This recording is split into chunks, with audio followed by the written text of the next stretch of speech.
The witch, the ranger. I'm playing the ranger. The duelist. I'm gonna try a duelist. Shadow. I'm not too cool.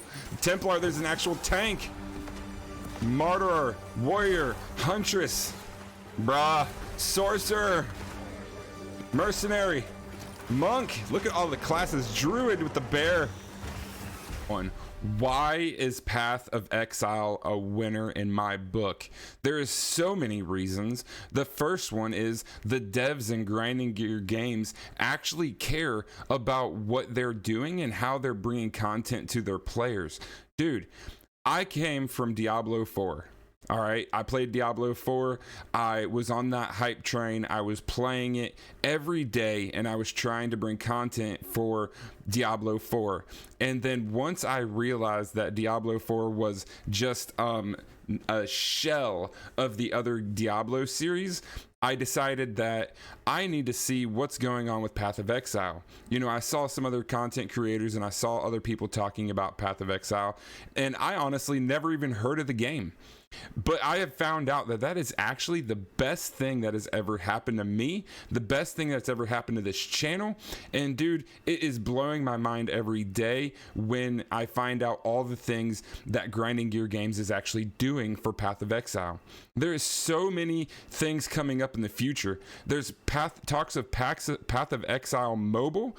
Dude, that is awesome to me. I know that if you're watching my content from what I used to play, we used to play mobile games. So just the fact that there is a possibility that there's going to be a Path of Exile mobile, dude. And then on top of that, we have next year coming out Path of Exile 2. They're bringing us another game that's hopefully going to be diving in deeper. And I'm so excited to get on the ground floor of the game, because right now with Path of Exile, I feel like I'm trying to play catch up all the time. So everybody that is now finding out about it is going to be able to start on Path of Exile 2, and they're going to be able to start fresh, learn with everybody, and not feel like they're behind. Also, I found out that the devs actually have a YouTube page, and they actually post things on it and showcase builds of the week. Man, that is so cool to me. Like, D4 is nowhere near what Path of Exile is doing. I am 100% so happy that we found Path of Exile. And if you guys love Path of Exile, hit the like button, hit subscribe, and hit that notification bell, and let's dive right into it and see what is happening in the future of Path of Exile. Let's go. First things first, man. Path of Exile Mobile.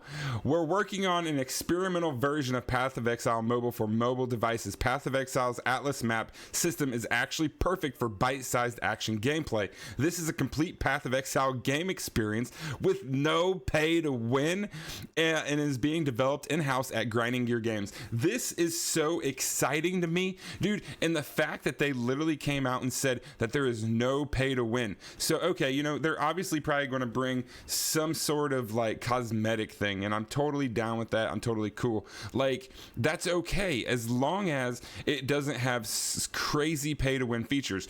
I imagine there will probably be some kind of battle pass. They got to make money somehow. I don't hate on games with battle passes. I mean, I wish that games didn't do that, but I understand that they need to make money. So ultimately, this is a big win. I absolutely freaking love it, dude. Look at this. So, I mean, that actually looks really good in the gaming. Like I know that it's a mobile game and that's a mobile picture, but dude, that looks fantastic, guys. They even have Path of Exile 2 that's coming out. Let's check it out. Path of Exile 2 on top of Path of Exile Mobile. Bruh, I'm telling you, look, I mean, closed beta June 7th, 2024. Yes, it's a long way away. It's next year. But dude, I'm down to wait a year. If you guys are excited, leave me a comment. Like, I feel like a little schoolgirl up in this. Look at this. Let's watch the gameplay trailer, chat. Let's watch this. The gods caused all this, you know. After Oriath was destroyed, I traveled, searching for answers. I'm so excited about this, dude. Everywhere I went, the same divine devastation. It must end. I will end it. And no exile will stop me. Oh, damn. Bruh. The witch. The ranger. I'm playing the ranger. The duelist. I'm gonna try a duelist. Shadow. I'm not too cool. Templar. There's an actual tank. Martyr. Warrior. Huntress. Bruh. Sorcerer. Mercenary. Monk. Look at all the classes. Druid with the bear. Bruh. Bruh. And that gameplay looks beautiful. Look at that. Graphics are definitely updated. Oh my gosh. That just looks... Oh, what is he? He's like, I got me a tongue and my lips hanging off. Oh, that is beautiful.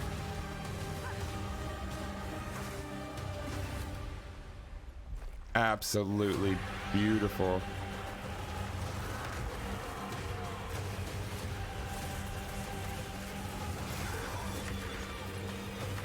Look at the dragons. Templar, dude. The Templar looks sweet. Probably going to play me a Templar as well. 100 district environments, 600 monsters. Look how beautiful that looks. 100 bosses. What's he doing? Fingering that 1500 passive skills, 36 ascendancy classes, 240 active skills, 700 equipment types, 6-person co-op. Let's go, bruh. This world will be reborn, no matter the cost. Dude. Oh, that gives me goosebumps. Ah. Goosebumps. Am I the only one that just got goosebumps from that? I need to know right now in the chat. Am I the only one? Am I the only one that got goosebumps from that? Oh my gosh, dude. Let's go. That's so exciting. And then I go and find out that there is a weekly class build of the week. Content after content after content, man. This is just so awesome. Life just gives you a big sword and you have to figure out what to do with it. For Captain Lance, that was an easy decision. Today we're looking at his Spectral Throw Guardian, which uses the massive new blade, Rakiata's Dance. Bro, look at that. That looks pretty Welcome sweet. to Build of the Week, Season 12. How does he have a... From Grinding Gear Games. Step 1. Take big sword. Step 2. Make it good. Rakiata's Dance is stacked with elemental damage, and a unique mod which treats enemy resists as inverted when hit by the weapon.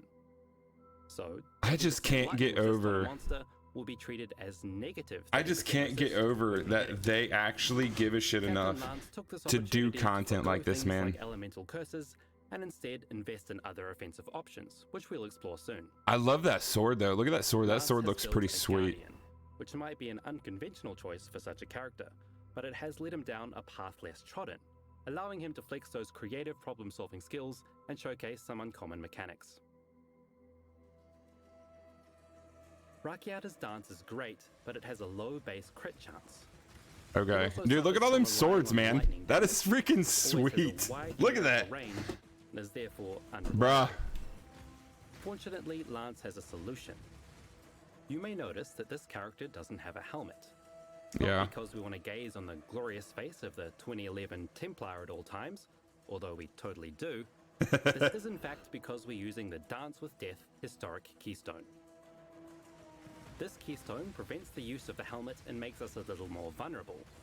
Really? But it makes both our crit chance and damage lucky.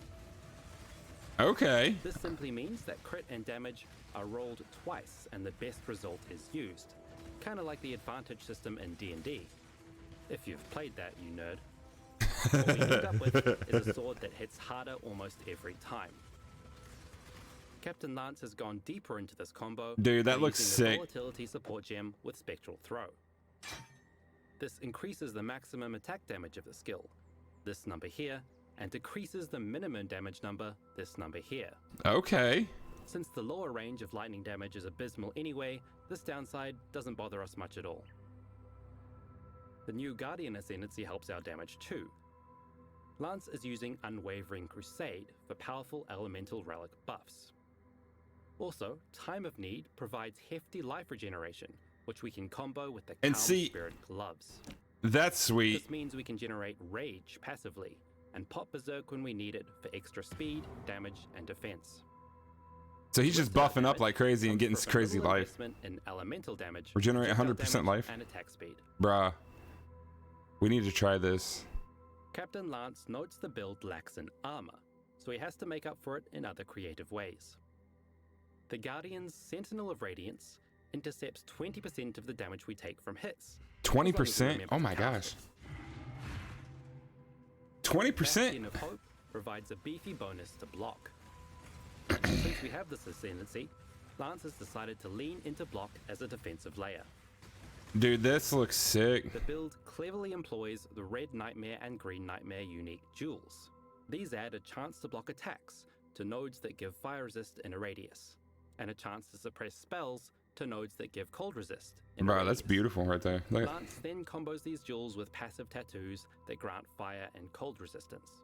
Okay. As you can see, the extra block we get from this combo adds up quickly. Earlier, I mentioned that we're using the Calm Spirit gloves for rage generation.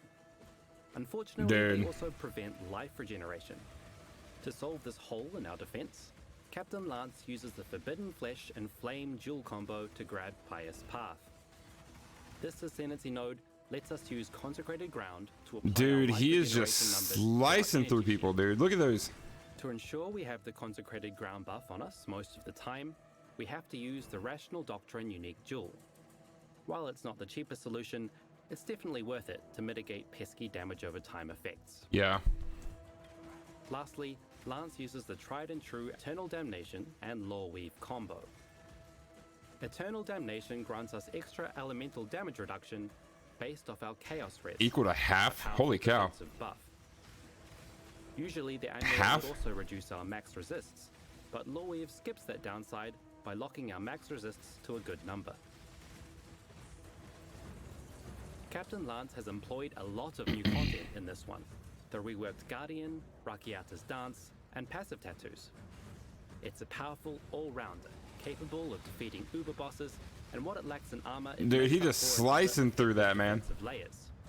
While the build Wow. can be modified to use other attack skills, Spectral Throw is a must for obvious reasons. Thanks to Captain Lance for his contribution. Be sure to check out his build video linked in the description. Dude. This sword is an absolute unit. Dude, that looks beautiful, honestly. Here's a list of microtransactions that combo well with it. As a side note, you can wear a helmet for fashion purposes, even if it is disabled mechanically. See you next time. Dude, I absolutely love that they took the time to make a build of the week and to post it for people. I just don't see Diablo or many other places doing things like that, dude. I mean, seriously, like, that is just insane to me. I think it's safe to say that I am slowly falling in love with Path of Exile. I mean, like, I feel like a little schoolgirl with all the new content that they keep bringing. How much content that you can do in Path of Exile right now. The fact of Path of Exile Mobile, the fact of Path of Exile 2, like, I am so ready for this game to release. It is blowing my mind. Like, I almost can't wait. Like, we are definitely going to be playing this game. We're definitely going to be streaming it, and we're definitely going to be bringing content about it. So if you guys haven't, hit the like button, hit subscribe, hit the notification bell. That way you guys can stay up to date on anything that's coming out Path of Exile, and you can kind of follow along in my journey of going through Path of Exile since I am a newer player. So, all right, guys. Also, we have some videos right here. Make sure you click them up. Go watch them. A little bit of stream footage and just some nice reaction videos that I've been putting together. I love you guys. Have a great rest of your day, and let's go get it.